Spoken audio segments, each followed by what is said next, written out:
Change your diet, change your life, change the planet.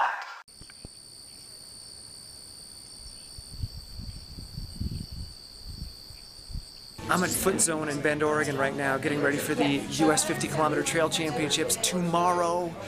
My first ultra ever, so I'm out here getting some tips from some top ultra guys. Hey, I'm Steve Manning, Tim. Steve, you've been looking at some shoes. Tell me what you're going to do here. Yeah, Tim, you know what? I live in Hawaii and we don't get access to the latest trail shoe technology because it just don't have the population of runners. But, you know, I love this shoe, this Solomon shoe, but it looks a little light. You know what? My concern is if I'm out there 1, 2, 3 hours, what's my foot going to feel like in this light shoe? So, you know, I'm going to wait until after tomorrow's race. My feet will be swollen and a little tender. Then I'll come in and try the variety of shoes on and get a better sense of what that shoe is going to do for me in performance an hour into a run. So what you're saying is that don't buy a shoe before the race. Test the shoes after the race when your feet are swollen and beaten up and see how they feel then. Yeah, precisely, and especially if I'm going into a new shoe and I don't know the characteristics of it. Get the feet all tired, get them swollen, then put them in the shoe and I'll know the correct size and how my foot's going to feel if there are any hot spots in there. Awesome. Thanks, Steve. Hey, I'll see you in Vermont. That was a great tip. Don't get new shoes before the race. Don't test your shoes before the race. Test them immediately after the race for the next race. Now we've got Bob Dion, owner of Dion Snowshoes in North Bennington, Vermont. Bob is out here to run the race as well. Bob was a top ultra runner back in the 80s, 90s, and early 2000s, and he's got a killer tip. Check this out. What do you think is the best tip to keep your feet in good shape before an ultra? Well, what I found is if you, for instance, take a long hot shower or bath before a race, it softens your feet, and you're going to be more prone to blisters. So you should, short shower. The other thing is if you trim your toenails or anything like that, do it at least 3 days ahead of time to give them a chance to heal, grow back a little bit, and then it'll be a lot tougher instead of having them cut too short or whatever and trying to get out and race that way.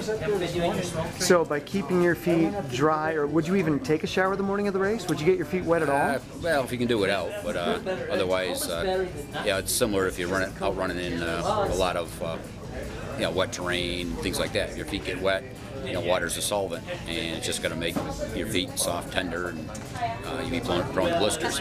Even with good socks. The socks, you still got the wet feet on the inside of the socks.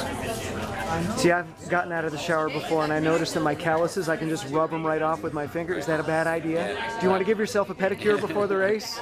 No, it's like you don't want to have prune feet.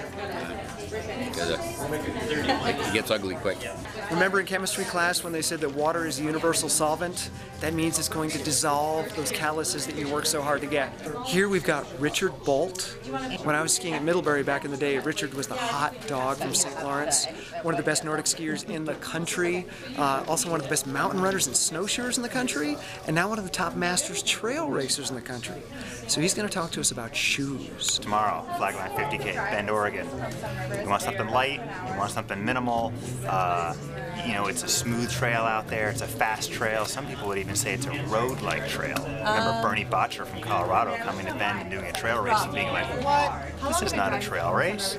Yeah, it's a trail race, but they're smooth trails, they're fast trails, they're, we got a lot of climbing, a lot of descending, but none of it's very steep, none of it's very rocky, so I think you want to go with a really minimal shoe, I don't know, a Solomon Sense, maybe this Montrail over here, maybe a Merrill, something like that, something that fits you well, something that you've done long races in before, but if you're running a minimal shoe before, this is a minimal course. So if you're competing out here on the West Coast, a trail shoe may be a disadvantage. Go for the lightweight, comfortable racing shoe, which is what I'm going to do tomorrow. All right, Bob's got another really cool tip. Check this out. Because especially out here, it's very dry, dusty, even on the trails, even without all the smoke warnings today. And what we found is if you're running, say, indoor track in the east, very similar, it's dry. We use Tic Tacs, similar to putting a pebble in your mouth to get your saliva going. You pop a Tic Tac every once in a while, and we call them track tacs. And that keeps your mouth moist. Keeps your mouth moist, yeah. So having something in there. So you're not just sucking down water like crazy even when you don't need it.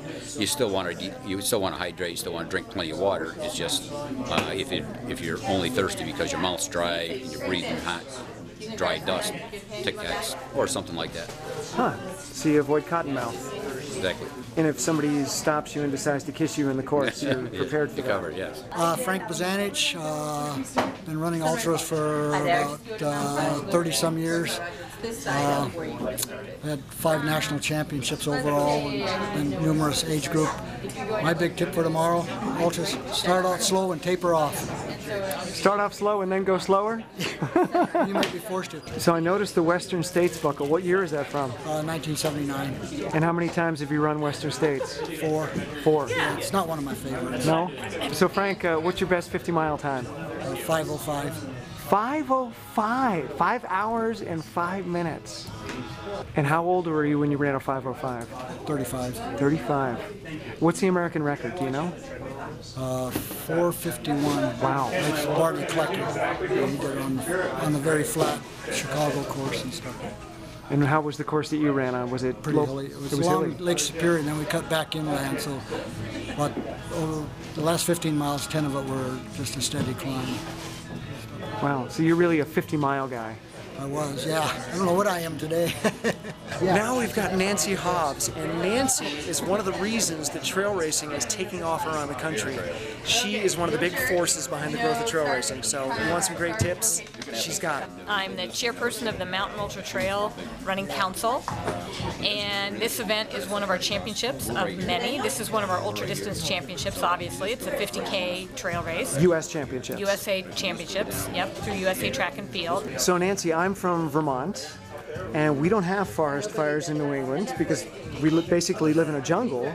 But if you're racing in Colorado all the way to the West Coast, forest fires are pretty much something you deal with every summer. So, any tips for people racing in the West when they have to deal with smoke? Well, I think the main thing is you're going to have to slow down a little bit and realize, especially if you're asthmatic, I mean, that's when it really, really affects you. So if you're asthmatic, you know, take your inhaler in with you, which is important. But don't overexert and then think, oh, it'll be okay. You really do have to kind of take it in stride and see what makes sense for you, because everybody's different on what their lung capacity is and how the fires would affect them. So it's really key to think about what that is, and you may not know that until you're out on the trail running. So certainly you're going to have to slow down a little bit and get into that comfortable pace. And not that you can't do pickups and things like that when you're running, but of course in a 50K you're not going to be going that fast the whole time anyway, because you've got a lot of different elevation changes too, and you're a higher elevation here as well. So doing a race on the West Coast in the summer when there's a fire nearby, it might even reduce the oxygen further. So first you've got to deal with the altitude. Yep. So a forest fire nearby, even at a lower elevation race, can mimic the effects of altitude. I would say so, because it's really heavy. It's heavy air. You know, at altitude, the air doesn't seem as heavy, but somehow it makes you feel their legs are heavy, the breathing's a lot more labored and a lot more difficult, and that's what the fire does. And that's what the smoke does. So according to Nancy, if you live at low elevation, what you want to do is like smoke a pack of cigarettes. You can simulate altitude training that way and compete with all the people from Colorado like Nancy.